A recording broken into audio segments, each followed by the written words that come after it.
লাগামহীন দ্রব্যমূল্য বৃদ্ধির প্রতিবাদে আগরতলায় পথে নামল অসংগঠিত শ্রমিক কংগ্রেস। শহরে বিক্ষোভ মিছিল বের করে সংগঠনের কর্মী সমর্থকরা। বিভিন্ন নিত্য প্রয়োজনীয় সামগ্রীর দাম বৃদ্ধির প্রতিবাদে সরব হন তারা। পরে মিছিলটি মন্ত্রী প্রণজিৎ সিংহের বাড়ির সামনে পৌঁছালে সেখানে বিক্ষোভ দেখান আন্দোলনকারীরা।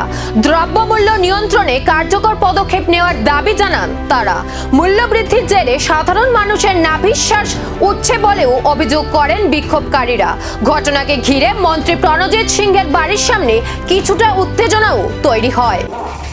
সেই সভাটা মূলত আপনারা সবাই জেনেছেন যে কিসের জন্য আমরা করছি। আমরা নিজের জন্য আমরা করছি না, আমরা যে এটার জন্য করছি সবার জন্য, পুলিশ প্রশাসন তাদের জন্য আমরা শেষ বিক্ষোভটা আমরা করছি।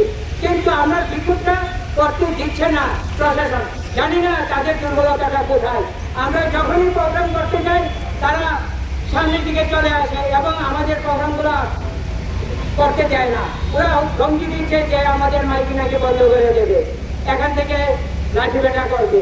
তা আমরা কংগ্রেস করি যারা, আমরা এইসব জড়াই না। কারণ ভারতবর্ষ স্বাধীন করেছে কংগ্রেস, কংগ্রেসের মধ্যে স্বাধীন করার যে রক্তটা এটা আমাদের মধ্যেও আছে।